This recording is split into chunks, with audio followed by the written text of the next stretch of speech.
When Barron Trump took his seat at a high-profile gala, he had no idea he was about to be humiliated in front of the entire room. The ballroom was a breathtaking masterpiece, a place so magnificent that it felt like it belonged to another era, one untouched by time. Every detail spoke of luxury and elegance, from the towering marble columns to the intricate gold patterns woven into the high ceilings. But the true stars of the room were the crystal chandeliers. The room was alive with energy, an atmosphere buzzing with the sound of laughter, soft murmurs of conversation, and the occasional clinking of glasses as toasts were made. Everywhere there was movement, graceful twirls of women in flowing silk gowns, confident strides of men dressed in the finest tailored tuxedos. The gala was a celebration of everything that defined the world's most powerful: influence, wealth, and status. The people who had gathered here were not ordinary. They were the ones who made decisions that shaped industries, who signed deals that moved economies, who held enough power to change the course of history. Politicians, billionaires, world-famous actors, philanthropists, and media moguls, each one commanded attention, their very presence a statement of importance. Conversations were not just small talk. They were strategic, laced with ambition and hidden agendas. Yet despite all the grandeur, all the opulence that surrounded him, Barron Trump felt something entirely different. His last name had always ensured that he was in rooms like these, but for the first time, he was stepping into it alone. Tonight, he wasn't just the son of a powerful man. He was expected to be his own presence, to make an impression that was separate from his father's. Unlike many of the other guests, Barron had never been one to seek the spotlight. He preferred quiet spaces, moments where he could observe rather than be the center of attention. But tonight, there was no escaping it. Eyes followed him as he moved through the crowd, some watching with curiosity, others with expectation. He could hear whispers, people murmuring his name, discussing what kind of man he would grow to be. He walked slowly, his polished shoes making soft sounds against the glossy floor. As he reached for a glass of water from a passing waiter, he caught his reflection in one of the massive gilded mirrors lining the walls. He saw a young man dressed impeccably, every detail of his appearance carefully put together. But beyond the expensive suit, beyond the perfectly styled hair, he saw something else: uncertainty. Finally, he reached his seat at the long, beautifully decorated table. A small name card rested on the white tablecloth, marking his place. As he pulled out his chair, he noticed who he would be sitting between. On one side was a famous Hollywood actor, known for his charm and larger-than-life performances. On the other side was a well-known celebrity who had made headlines many times for their outspoken political views, especially when it came to criticizing his father. The contrast between them was almost too much to believe. One was beloved by people across all backgrounds, known for their kindness and humility. The other was known for being bold, loud, and unafraid to speak their mind, no matter who it might offend. And now, both of them were seated next to him, sharing the same space, breathing the same air. The actor was the first to acknowledge him. He turned with a friendly smile, extending a hand toward Barron. "Good to meet you, Barron," he said, his voice warm and genuine. Barron hesitated for only a second before shaking the man's hand. The grip was firm but not overpowering, and for a brief moment Barron felt a tiny bit of ease settle over him. Then he turned to the other side, toward the celebrity. He extended his hand again, offering the same polite greeting he had just given the actor. But this time, there was no friendly smile, no warm handshake. Instead, the celebrity's face hardened. Their eyes narrowed slightly, and a cold, unreadable expression took over. For a long moment, they said nothing. The silence between them stretched, growing heavier by the second. Then, just as Barron began to lower his hand, the celebrity finally spoke, loud enough for those nearby to hear. "I'm sorry," he said, his voice firm, sharp, and dripping with something that felt more like anger than politeness. "But I can't shake your hand. Your very existence is a reminder of everything that's wrong with your father's policies. I just can't." The words hit Barron harder than he expected. It felt like a slap, even though no hand had touched him. A strange, cold feeling washed over him as his outstretched hand hung awkwardly in the air, unshaken, unwanted. For a few seconds, he just stood there, unsure of what to do. The room seemed to freeze. Conversations stopped. Heads turned. People stared, their eyes flicking between Baron and the celebrity, waiting to see what would happen next. Some guests gasped quietly while others simply watched, their expressions unreadable. Baron's chest tightened, his heart pounded in his ears, drowning out the background noise of clinking glasses and murmured voices. He felt his face grow warm, not from embarrassment but from something deeper. Shock, confusion, a mixture of emotions he couldn't quite name. Slowly, he lowered his hand. His fingers curled into a loose fist as he pulled it back toward himself, trying to shake off the sting of rejection. He swallowed hard, forcing himself to remain composed even as his mind raced. The celebrity, without offering another glance in his direction, simply turned away and resumed their conversation with the person next to them, as if Baron had never been there at all. That was what stung the most. Not just the words, but the dismissal. The complete and total disregard for his presence, as if he was not even worth acknowledging. He sat down slowly, his movements controlled, careful not to show just how much the moment had affected him. The actor beside him gave him a brief, understanding look, one that seemed to say, "That was unfair." But neither of them spoke about it. The moment passed as quickly as it had arrived, and soon the hum of conversation filled the room once again. Soon, the host, a tall woman with an air of confidence and elegance, finally took the stage. She moved with purpose, her high heels clicking sharply against the polished marble floor as she walked to the center of the room. Her presence commanded attention, and the soft murmurs of the guests began to quiet. She held a microphone in one hand, her other hand gesturing gracefully as she welcomed everyone to the event. "Good evening, ladies and gentlemen," she said, her voice smooth and powerful. "It is truly an honor to have such an esteemed group of guests here tonight. This evening is about celebration, about recognizing the individuals who have made a lasting impact on our world." Baron glanced up at her, grateful for the distraction. The tension from the earlier incident still weighed on him, but for now, all eyes were on the host.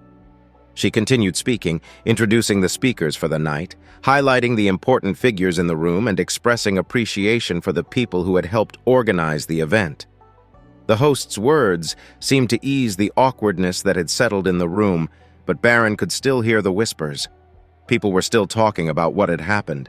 He could feel their eyes darting toward him, then quickly away. Some guests tried to act normal, turning back to their conversations, sipping their drinks as if nothing had happened. But the energy in the room had shifted, and Baron knew it. He sat quietly, staring at his untouched plate of food, barely noticing the conversations happening around him. He felt the weight of his thoughts pressing down on him, heavy and inescapable. Then suddenly, a loud crash shattered the smooth rhythm of the evening. It happened so fast that no one had time to react. One moment, everything was calm. The next, there was the sharp sound of something or someone hitting the marble floor with force. Heads snapped in the direction of the noise. The room, which had been filled with polite chatter just seconds ago, fell into stunned silence. Baron turned toward the sound and immediately saw what had happened. The liberal celebrity, the very same person who had refused to shake his hand earlier, was now sprawled across the floor. His arms flailed as he tried to steady himself, but it was too late. His fall had been sudden, and now he was completely on the ground, his face filled with shock and embarrassment. The reason for his fall was clear: the slippery marble floor. On his way back from the restroom, he must not have noticed how smooth the surface was, and in one misstep he had lost his balance. A few guests gasped in surprise. Others exchanged glances, unsure of whether they should rush to help or pretend they hadn't seen anything. No one moved, except for Baron. Without a second thought, Baron pushed back his chair and stood up. His body moved before his mind could even process the decision. He stepped forward, walking straight to where the celebrity had fallen. The room watched in stunned silence. As Baron reached him, he bent down slightly and extended his hand. His expression was calm, unreadable. His hand remained outstretched, waiting. "Watch your step next time," Baron said, his voice steady but light, with just a hint of humor. It wasn't mocking, it was almost reassuring, like he was trying to make the moment less painful. The celebrity blinked up at him, his expression unreadable for a second. He was clearly surprised. Maybe he had expected Baron to ignore him, to walk past him like everyone else. But Baron wasn't like that. After a moment of hesitation, the celebrity slowly reached up and took Baron's hand. Their fingers met, and Baron firmly pulled him back to his feet. The moment stretched longer than it should have. The celebrity dusted off his expensive suit, clearing his throat as he quickly glanced around the room. People were still staring. Some looked amused, others looked genuinely surprised. But what stood out the most was the fact that the celebrity, who had, just minutes ago, acted so confidently, so boldly, now looked different. His usual arrogance had vanished. His posture wasn't as straight, his shoulders weren't as high. For the first time that night, he looked unsure. Baron noticed it immediately. The celebrity cleared his throat, shifting slightly where he stood. His usual confidence, the arrogance he had worn like armor all night, seemed to have melted away. He turned toward Baron, his voice lower than before, softer, almost hesitant. "Thank you for helping me up," he said, his tone carrying something different now, something raw, something real. There was no sarcasm, no hidden edge, just simple, honest words. "I didn't think anyone would care to do that after how I treated you earlier." Baron blinked, surprised. He hadn't expected that. Not an apology, not even an acknowledgement.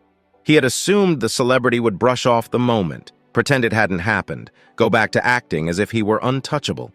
But instead, here he was, actually admitting to what he had done. Baron exhaled, offering a small shrug. "It's okay," he said simply. His voice was calm, but there was weight behind his words. "I'm used to it, honestly. People judge me without even knowing who I am. I guess we all do that sometimes." The words hung between them, heavier than they seemed. It was the kind of truth that neither of them had expected to share. For a brief second, there was a moment of understanding, something unspoken but real. A flicker of something Baron couldn't quite name. Respect, maybe? Recognition? The moment didn't last long. Before either of them could say another word, the host's voice echoed through the grand ballroom. "Ladies and gentlemen, please welcome our next speaker for the evening." All eyes turned toward the stage. The celebrity blinked, clearly pulled back into the reality of the night. His name was being called. It was time for him to step up to the microphone. Baron watched as the celebrity straightened his posture, took a slow breath, and made his way toward the stage. He still looked slightly shaken, still unsettled from the fall and from the conversation they had just had. But no one else seemed to notice. The room was too busy preparing to hear whatever speech he had planned to give. Baron leaned back in his chair, unsure of what to expect. This was supposed to be the celebrity's big moment, the speech he had prepared for, the words he had likely rehearsed in front of a mirror a dozen times. He was known for commanding crowds, for speaking with power and conviction. But when he reached the podium, something changed. He didn't dive into his speech right away. He didn't pull out any notes, didn't launch into a well-practiced introduction. Instead, he stood there for a moment, silent, looking out at the crowd. And then, his eyes found Baron's. A few seconds passed, long enough for the audience to notice, long enough for people to start shifting in their seats, wondering what was happening. Finally, the celebrity took a deep breath and spoke. I can't stand up here and pretend everything's fine," he said, his voice quieter than usual, but somehow stronger. "Not after what just happened. Not after the way I acted." The room went completely still. Baron's heart pounded in his chest. He could feel the energy shift, the weight of the moment settling over everyone like a thick fog. The celebrity looked down for a second, then lifted his head again. His expression wasn't smug or defensive. It was honest. "I was wrong," he continued, his voice steady but full of something else now, regret. "And if I'm going to stand here and talk about anything tonight, I have to start by making things right." A hush fell over the crowd. No one had expected this. Baron felt his breath catch as the celebrity turned his full attention toward him. "I'm sorry, Baron," the celebrity said, his voice carrying across the entire ballroom. His words were clear, deliberate. "For the way I treated you, for making assumptions about you just because of your last name, because of things I don't even really understand. I let my anger get the best of me, and I made you feel small. That wasn't right. It wasn't fair." A murmur spread through the crowd. Some people exchanged glances. Others sat frozen, processing what they were hearing. Baron, however, couldn't move. He had spent his whole life watching people form opinions about him before they had even spoken a single word to him. He had grown used to it, accepted it even, but this was different. This wasn't someone brushing off their mistake. This wasn't a quick, half-hearted apology given in private, just to save face. This was real, this was public, and it wasn't just an apology. It was something bigger than that. It was respect. The celebrity let out a slow breath. He looked away for a brief moment as if gathering his thoughts, then turned back toward the crowd. "I've spent my career standing up for what I believe in," he said. "I've spoken out against things I think are wrong, but tonight I realized something." He paused, shaking his head slightly. "I realized that sometimes, in my fight to stand up for what I think is right, I forget to see the actual people in front of me. I let my opinions become more important than kindness, more important than fairness." The audience listened intently. Some people nodded. Others just sat there, silent, taking it all in. "I won't pretend that I suddenly know Baron," the celebrity continued. "I don't. But what I do know is that I judged him unfairly. I saw a name and I thought I knew the whole story, but I didn't." He let his words settle before continuing. "And if I really believe in what I stand for, if I truly believe in fairness, in treating people with dignity, then I have to admit when I've been wrong." He glanced at Baron one last time. "And tonight, I was wrong." The room was so silent that Baron could hear his own heartbeat, and then applause. It started slowly, cautiously. A few hesitant claps, then a few more. Then, like a wave, it spread. The sound grew louder, filling the vast ballroom. Some people stood up. Others simply clapped where they sat, their faces thoughtful. Baron didn't know what to do. He had spent the entire night feeling like an outsider, feeling like he didn't belong. But now, as the applause rang out, he realized something.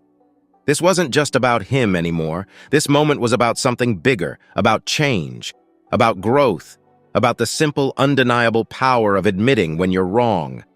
And for the first time that evening, Baron didn't feel invisible. For the first time, he felt truly seen. For a long moment, Baron just stood there, completely still. His mind felt like it was spinning, trying to catch up with what had just happened. He had expected this night to be uncomfortable, but he had never imagined this. The same person who had rejected him so publicly, who had made him feel like an outsider in a room full of important people, was now standing on stage, admitting he was wrong, apologizing. Slowly, Baron pushed himself up from his chair. His legs felt a little shaky, his heart pounding so loudly that he could barely hear anything else. But he knew he had to say something. He couldn't just sit there, not after everything that had happened. Every eye in the room was on him now. The tension in the air had changed. It wasn't the same cold, judgmental tension he had felt earlier. This was something else, something heavier, filled with curiosity, maybe even respect. The room seemed to be waiting, hanging on his next move. Baron swallowed, then took a deep breath. I appreciate that," he said finally, his voice steady but quiet. He wasn't used to speaking in front of a crowd like this, but he forced himself to keep going. "It's not easy to admit when you're wrong, especially when so many people are watching, but it means a lot that you did." The celebrity, still standing at the podium, nodded. His expression wasn't smug or defensive. He looked like he was really listening, like he actually cared. Baron paused, choosing his words carefully. "I think we all get judged for things we didn't ask for," he continued, his voice a little stronger now, "whether it's our family, our past, or what people say about us. But at the end of the day, we're all just trying to figure things out, right?" Silence stretched across the room. But this time, it wasn't an uncomfortable silence. It was thoughtful, almost reflective. Baron could see it in the faces of the people watching, some of them nodding slightly, others just sitting still, taking it all in. For the first time that night, Baron felt something shift inside him. He had spent so long believing that nothing he said would ever change people's opinions of him, that no matter what he did, He would always be seen as just a last name, a symbol, a piece in someone else's argument. But right now, at this moment, he felt something different. He felt heard. The celebrity let out a slow breath, his expression softer than before. He nodded again, but this time there was something else in his eyes. Understanding, maybe even respect. "I get that," he said, "and I'm sorry for making you feel otherwise." His voice was quieter now, more personal. "Thank you for giving me the chance to apologize." Baron gave a small nod. "Yeah," he said simply. "Okay." For a moment there was nothing but silence. And then a single clap, then another dot and another. The applause started slow, hesitant, like people weren't sure if they should clap at all. But then it grew, spreading through the room like a wave. It wasn't the thunderous applause of a grand speech or a powerful performance. It wasn't forced either. It was something else entirely. It was real. It was the sound of people understanding something they hadn't understood before. It was the sound of walls breaking down, of perspectives shifting, even just a little. Baron let out a quiet breath as he sat back down. He could still feel the energy in the room, still feel the way everything had changed in just a matter of minutes. He thought back to the beginning of the night. Tonight had been unexpected. It had been uncomfortable, but it had also been something else, something important. Tonight had proven something to Baron. Sometimes people do change. And sometimes the best way to change the world isn't through arguments or power. Sometimes it's just about being human.